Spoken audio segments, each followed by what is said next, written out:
All right. Mono Sambonani, hello, how's it? Good evening, good evening, good evening on this a very cold and chilly Johannesburg evening. How is the weather in your part of the world? Are you bundled up and trying by all means to keep warm?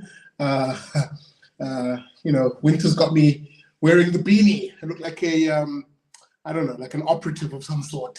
But welcome to it. This is the Big Daddy Liberty Show, coming to you on a Thursday evening again, even though we're meant to be on Wednesdays at 7:30 p.m. But we've been taking these extra days because a lot has been happening on the political front. There is a lot of movement in the tectonic plates that is the coalition talks, and things have come to quite a fruition in that regard. As I'm noticing, I'm frozen on screen, but I'm back. There I am.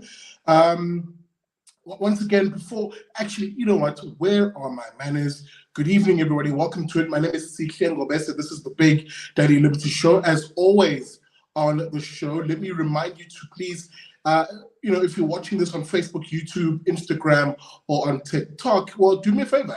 Hit that like button. Yebo, smash that like button if you're watching this broadcast. And of course, if you're watching on YouTube, then subscribe to the channel. Join the over 42,000 something now people who are on YouTube as subscribers. And of course, once it's up and running, visit us on our website, please, at bigdaddyliberty.com. With that being said, tonight we have the conversation, as there is now breaking news in this regard, insofar as we now know who will govern KwaZulu-NATAL, another province in this country which has slipped out of the hands of the ANC and will not see them return as a majority party. In fact, they've slipped from being, governing it outright to actually being in third place now. But nonetheless, we'll have that conversation tonight with a chap from the Institute of Race Relations.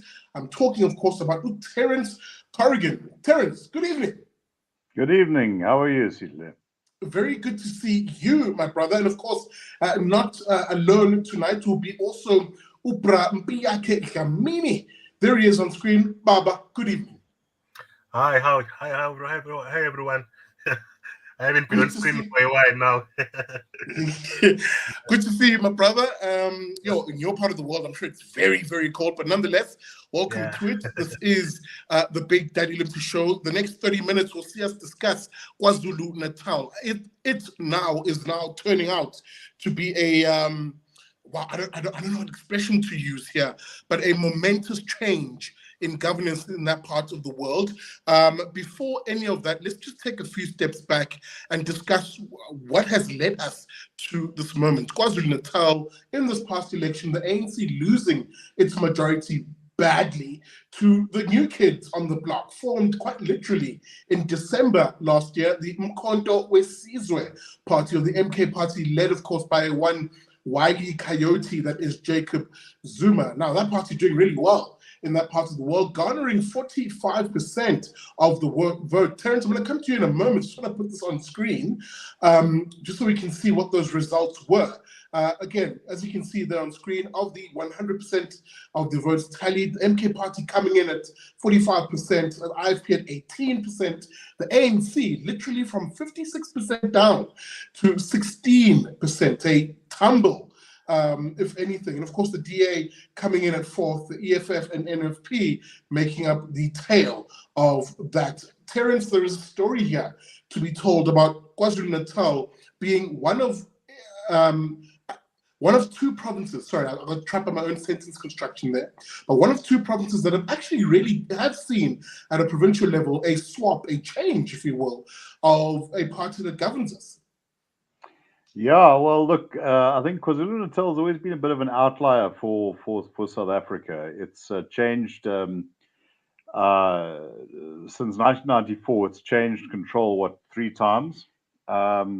It's probably, in a sense, it's been the most competitive province. The Western Cape has sort of tended towards the DA and antecedent parties. Everything else has kind of been more or less in the ANC's column, although Gauteng, Northern Cape starting to go.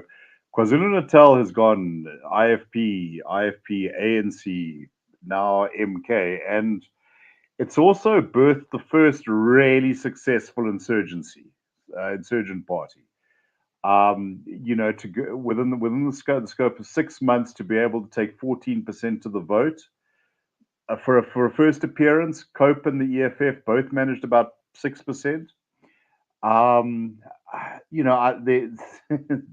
There are many stories there. The big one is I think that Jacob Zuma, love him or loathe him, has proven to be probably South Africa's most skillful political operator.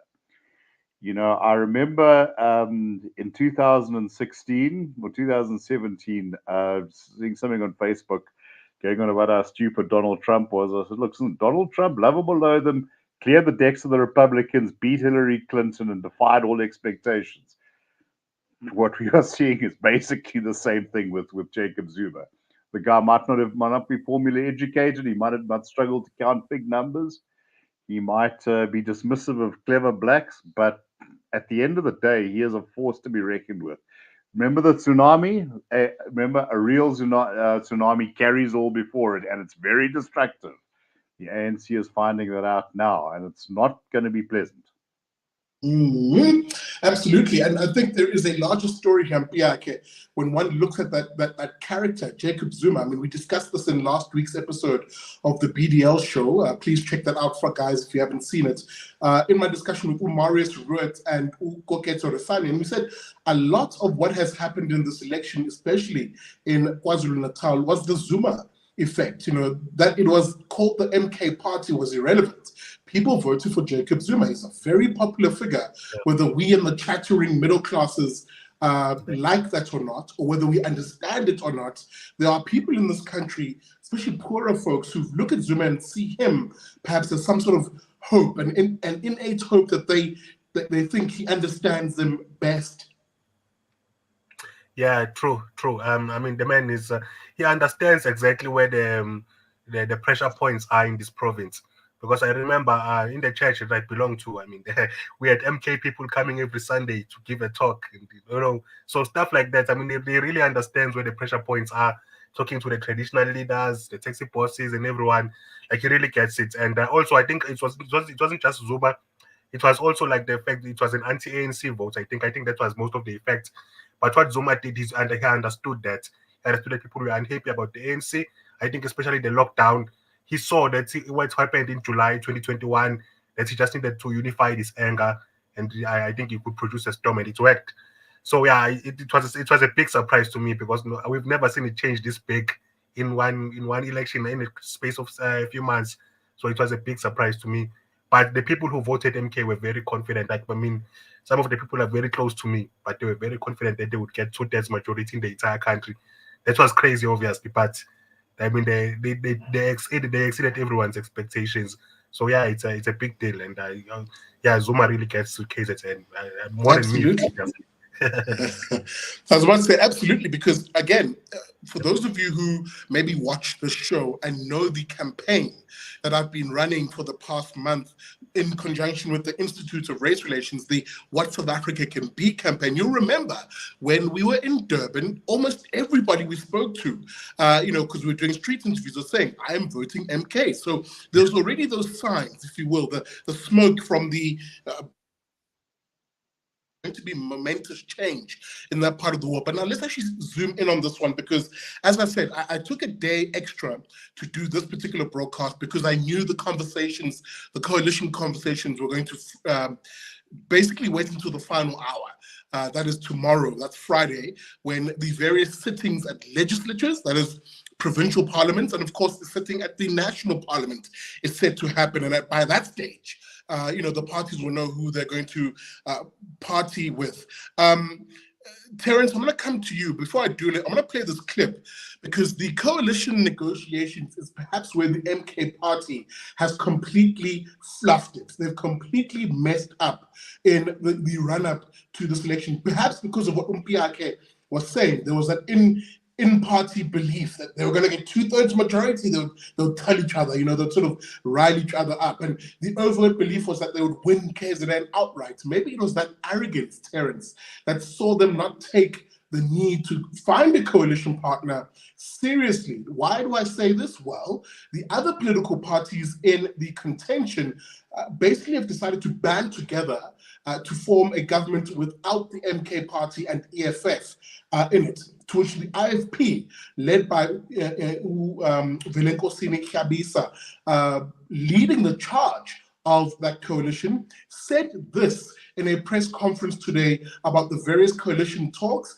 and how effectively they, as a party trying to find a coalition partner, were disrespected by the MK party. Watch.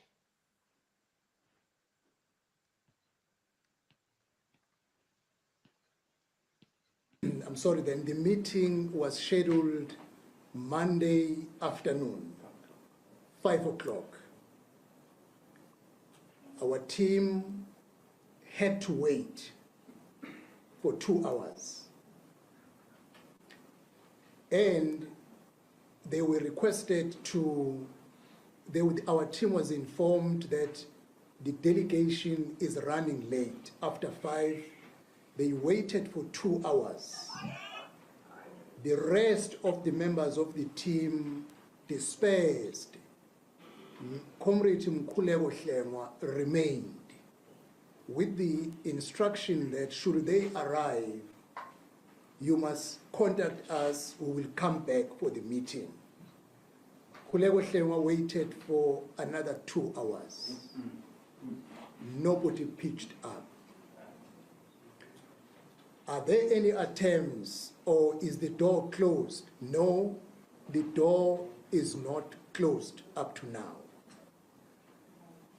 There are other attempts that are underway because we still have a day tomorrow to meet the MK party so that we engage them on the common cause. I'm sorry, then the meeting was...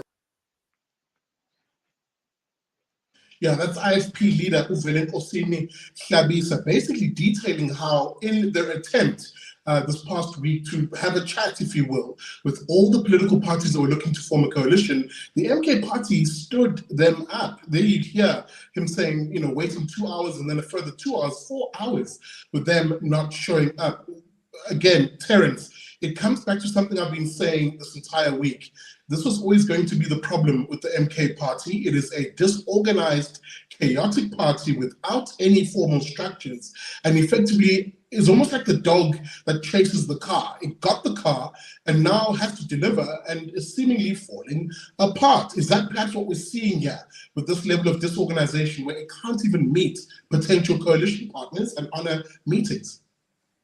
Well, given what Zuma said in the past, I don't think he'd appreciate you making the dog analogy because he doesn't like dogs. But look, I think that this was essentially a highly personalized vehicle, as you say.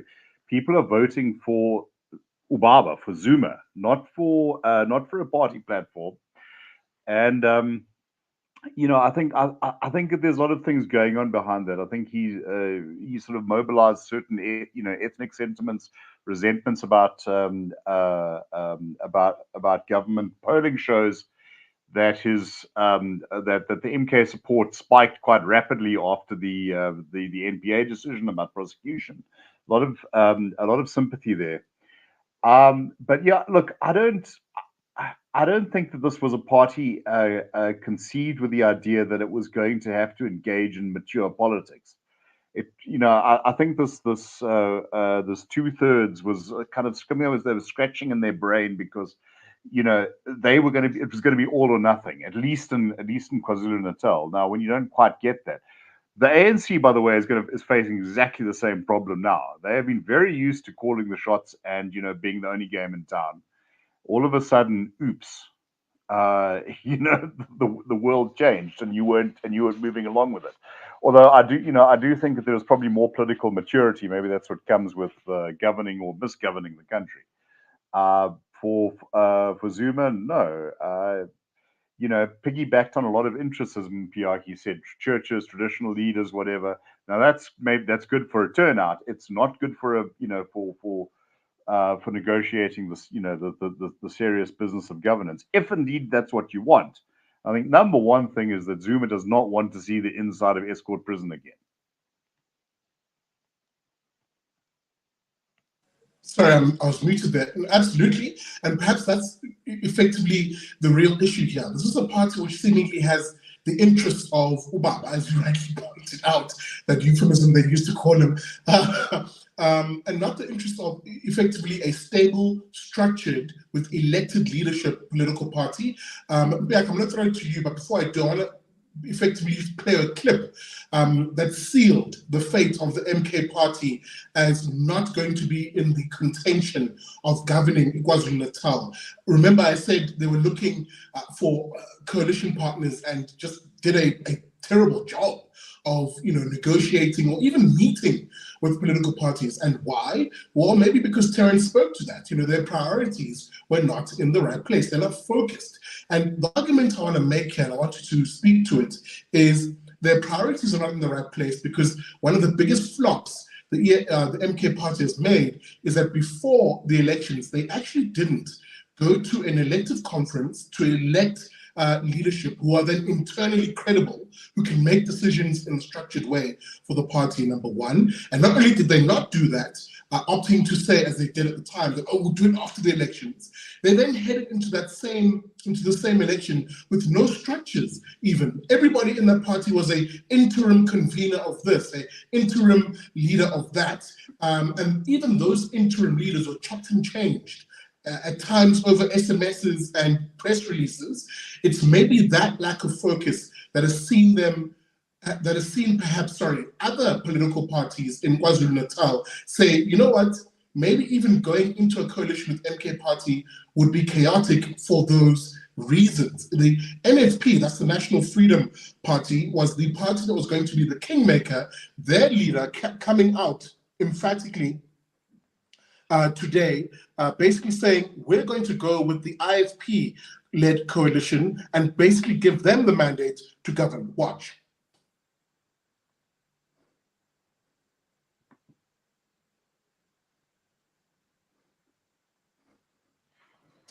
Sorry, just bear with me, guys. It takes a second to load up, but there it is on screen. This is the NFP leader, A1 Ivan Barnes, speaking today, confirming that the NFP will effectively give their mandate to the IFP for them to govern, and these are the conditions that they had set out. We have put forward a condition that is government of the provincial unity will need continuous checks and balances through the next 5 years. Service delivery agreements must be entered into with a clear deliverable and timelines.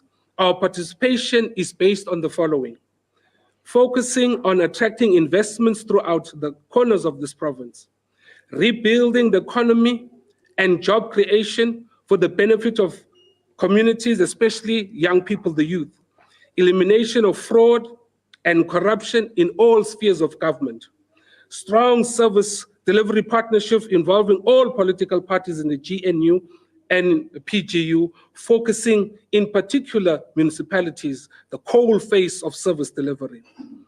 Building of socio-economic infrastructure in deep rural areas and townships, which we have noticed they are a forgotten place. Recruitment of qualified and skilled personnel in all spheres of government who must strengthen service delivery.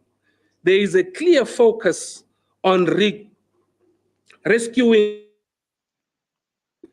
especially by the national and the provincial government. The government of national unity will ensure that there is an integrated approach across all spheres of government in relation to service delivery. We have. Okay, listening to this, there's two things that pop out and I want you to speak to in this regard.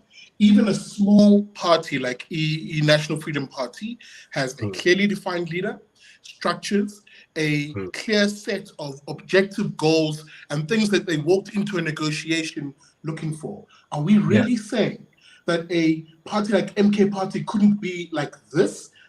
Is this maybe why we're seeing this chaotic scenes, if you will, within MK and even the factional fighting that's happening now?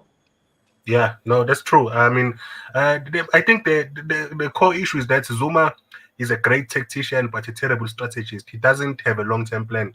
he can navigate the short-term political space, but others are better than him at navigating the long-term. People like the Democratic Alliance, the ANC, even like IFP, they are much better than him in playing the long-term game. So that's what's happening. Another factor to consider is that Zuma is a true communist believer. He really believes, like in the NDR. In numerous speeches, people ignore this. They make him out as a traditionalist, which he does have elements of that, but he's a true believer in the NDR. So if you're him, you look at KZN, you see that there's only really one way to form a coalition in KZN, is to form a coalition with parties that he despises. Like he despises the IFP. He fought with them like in the bloody war in the early 90s. The NFP has the same tradition as the IFP. And then there's a DA, of course, like it considers them a bunch of white supremacists, right wingers. So for him, it doesn't look like, and the party, and the MK is a party based on Zuma's whim. Even though the supporters of the MK don't have a problem with the IFP, some of them might have a problem with the DA, but a lot of them don't have a problem with the IFP. So he could have had a deal with the IFP without too much disruption in terms of his base. But I think him personally doesn't like the IFP, so that might be a factor as well. But also it's just disorganized because everything has to go through him. Like he doesn't trust anyone. That's why even now they still haven't finalized their list. They keep changing their list all the time. And it's one day before the sitting has to take place.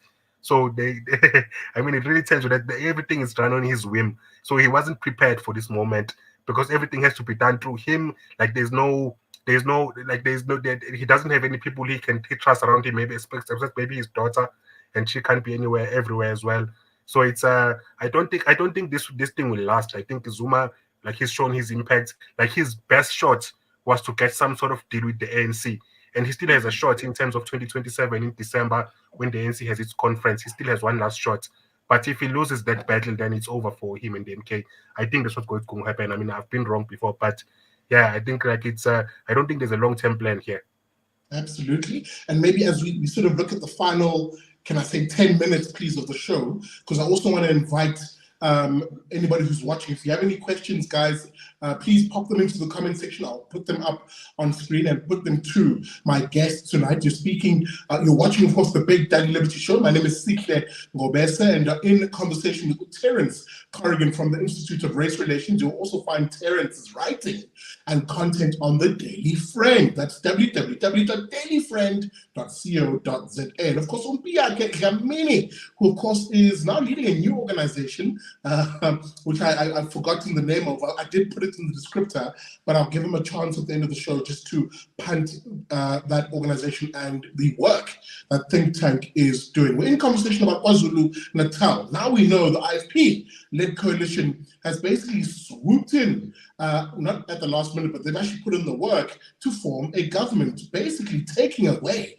a tasty morsel that the MK party, led by Jacob Zuma, thought that they would enjoy. Again, Mpiyakhe making the point here, it is infighting, chaos, and arrogance, I'd like to say, from the MK party that is maybe seeing them lose out here. Speaking about infighting, up to the very list that they had to submit to the provincial parliament of who will be their members of provincial legislature, 2 lists arrived today, to which a fight was occurred outside the KZN legislature. Let me just put it up on screen so you can see exactly what I'm talking about here.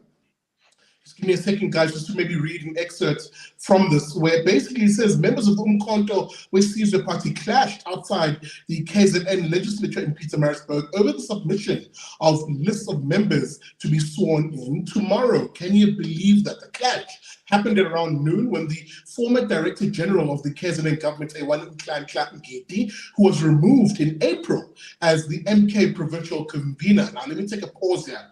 This is what I was talking about, how interim conveners were basically chopped and changed, given the chaos, the infighting of this party. But nonetheless, Mpiyakhe, removed as provincial convener, then clashed with a group of other MK leaders who presented their own list, claiming it was compiled by the party leader, Jacob Zuma. Again, coming back to Mpiyakhe's point there, that everything seemingly has to go through Ubaba, Jacob Zuma, for it to be quote-unquote legitimate in that party. As to how you can run a party like that, it beggars belief. I saw a comment here I want to put it up on screen by Dolly, saying, bro, please stop referring to them, that's the MK, as a party.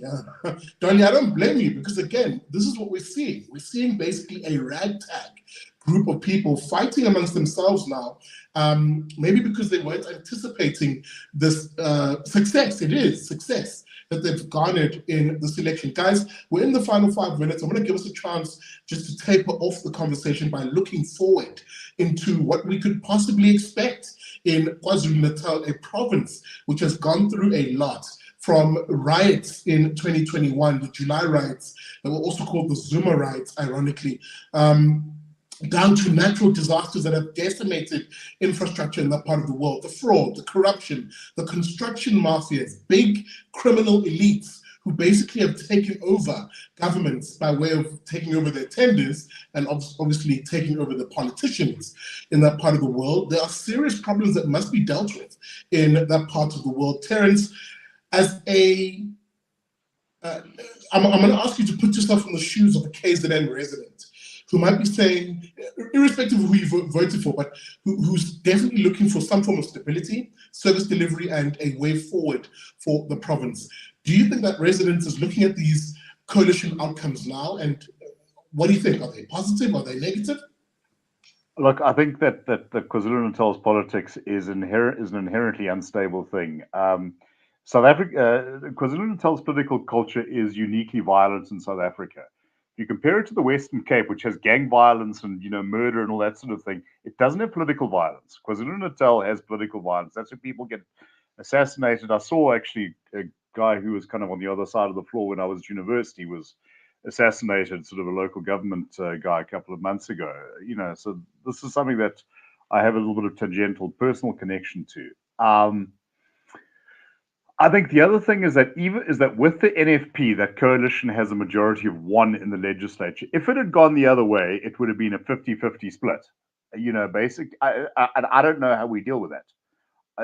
Are you even able to convene a government under those conditions, or does it become a case of the Chief Justice has to step in? I don't know. I really don't.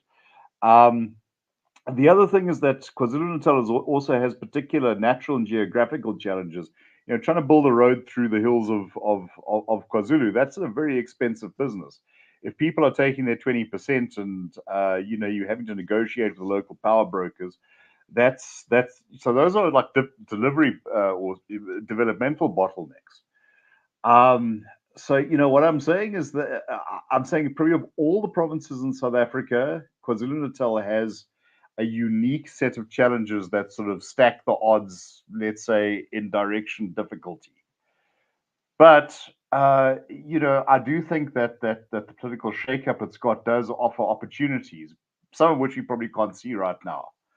But I was on a radio show yesterday, actually, also with a Durban-based station, and they said, "Should we be packing to leave?" And I said, "No, I don't think we've actually been in a situation with so many possibilities since 1994."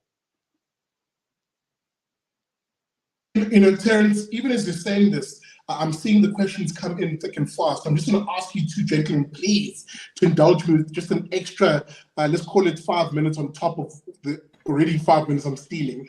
Can we call it quits, please, at 8:10, if you don't mind? Because I think some of these questions are actually quite valid. The one question here that I saw from Sanele Twala, maybe taking exception to how we've been framing things tonight.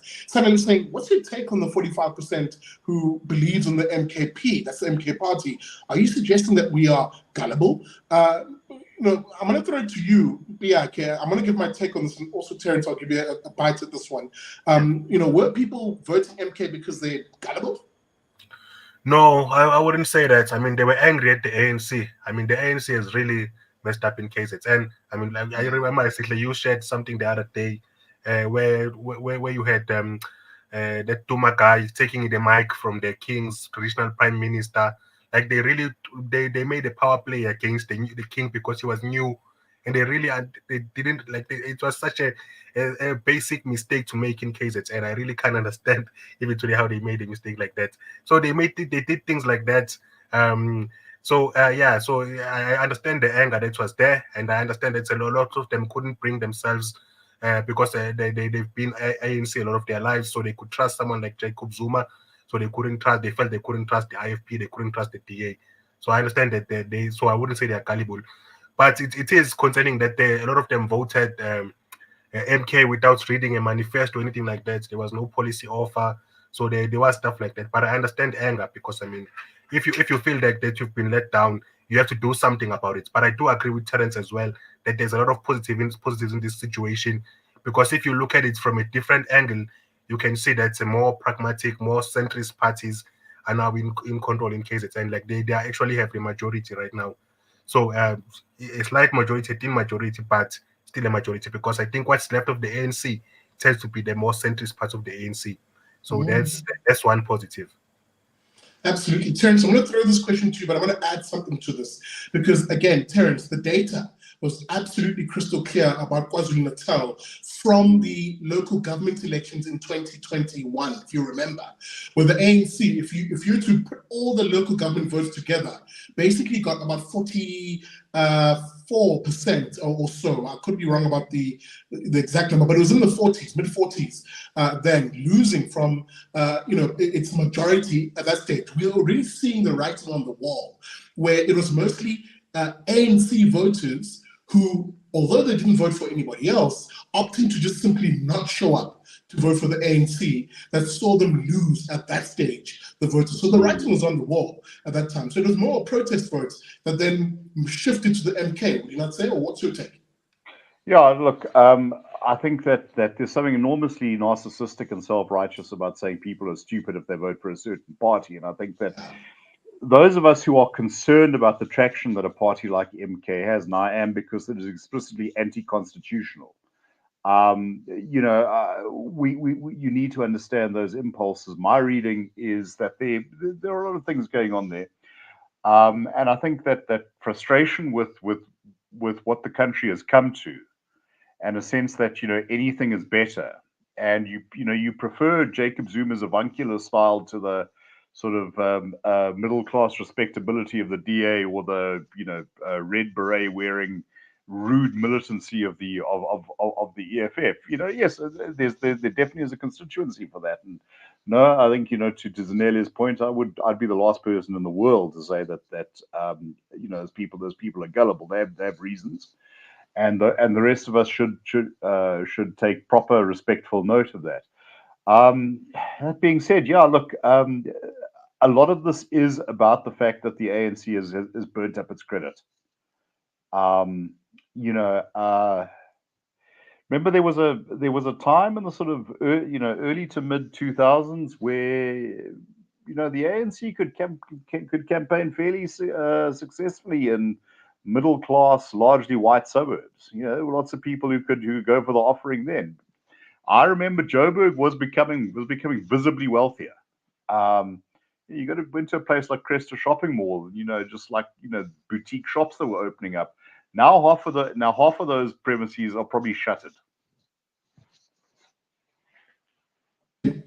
Even as you're saying this, I'm in full agreement. We need to be very careful in this country of dismissing the voting public, especially those who form a majority of the voting public, simply because they vote along lines that we disagree with, or maybe that don't speak to who we are as the chattering classes, the middle class in particular. Because you'll often hear this in those circles, those middle class circles, that sort of pish posh. How dare those poor people vote for Jacob Zuma or the EFF or whatever the case may be. And I always say to people vote for their interests. They vote in their self-interest. It's also why I say, for example, you can never say there is a black vote or a colored vote or an Indian vote. We're not homogenous. People vote for different reasons. And some of those different reasons we might not understand or agree to, but they are valid reasons. Now, the issue becomes, what have other opposition parties been doing to attract those very same voters who flocked to the MK party? Maybe it's for those parties to introspect in that regard. I'm going to take two more questions because we're nearly out of time. I saw a question here from Ngune Zizaza. Ngune saying, do you guys think that the incoming leadership, that's the coalition led by the IFP in KwaZulu-Natal, will be able to bring stability in KZN? Perhaps that's the question tonight. For a province that has gone through so much, gentlemen, are we going to see, is this maybe a brighter future for the province, even though the ANC is a part of that coalition? You know, Mpiyakhe is suggesting that maybe it's the more centrist elements who will be a louder voice this time, but what's your expectation? You know, I'm going to start with you, Mpiyakhe, because you are a KZN resident like me, but are we, I don't know, are we expecting a brighter future here? Will there be stability in KZN? Yeah, stability and prosperity are two different things. So that's the first point. But just on the previous point, I wanted to say that another thing that we might have forgotten to talk about is the collapse of the EFF in KZN. I mean, it's been a stunning collapse. I mean, so that's why it makes it hard to draw ideological conclusions about the rise of the MK in KZN. But back to your question, Sihle. Yeah, so stability, I think parties like the IFP and the DA pride themselves on stability. They consider themselves to be mature parties. So it's good that I think the only wild card here is the NFP. But even without the NFP, you still have the ANC, IFP, and DA making up 50% of the legislature. So it might be hard to say certain things, but I think the government can't fall. So at least there is that. So yeah, so there will be some stability. Whether we'll get prosperity is another question altogether. I will see. Basically, it will come down to whether the IFP and the DA can convince the ANC to take on pragmatic policies to develop KZN, to attract investment and all of those things. But I think the NFP can be convinced. They have the same ideological background as the IFP, so they are not too far off, and they will see an opportunity. I wish Zanele Kamagwaza Msibi was still here, because she was much more of a pragmatist. So I'm not sure about this new NFP, but Zanele Kamagwaza Msibi was a real pragmatist, and she knew how to govern. So if she was here, I'm sure that you could get a more stable government, a more prosperous government. But we'll see. Absolutely. I think that those final words are actually quite apt. Terence, I'm going to throw it to you, but I'm going to add a bit of extra flavor to this question, because I think I see where the question is coming from. You know, South Africans have been bitten and are quite shy when it comes to the issue of coalitions, given how they at times collapsed spectacularly at a local government level from the previous local government election. So I think people are very shy, or rather worried, and maybe even concerned that are we going to see that same musical chairs merry-go-round that we saw from the 2021 local government elections, this time playing itself out at a provincial level, or maybe even at a provincial level? Will we see stability? Are they more mature now, these political parties? Look, I think that there's a different set of incentives here. I think that there's a kind of mutual concern about the emergence of MK, and I think what you're seeing here is this idea to try and cauterize that political space. I think, though, in the question of broader stability, one of the big issues is just going to be, you know, will let's say the MK interest, you know, call it what it is, but then also the various other sort of semi-criminal militarized groups, the mafias and whatever those, you know, local potentates, are they willing to play along? And in many respects, that sort of thing is no longer ideological; it's criminal.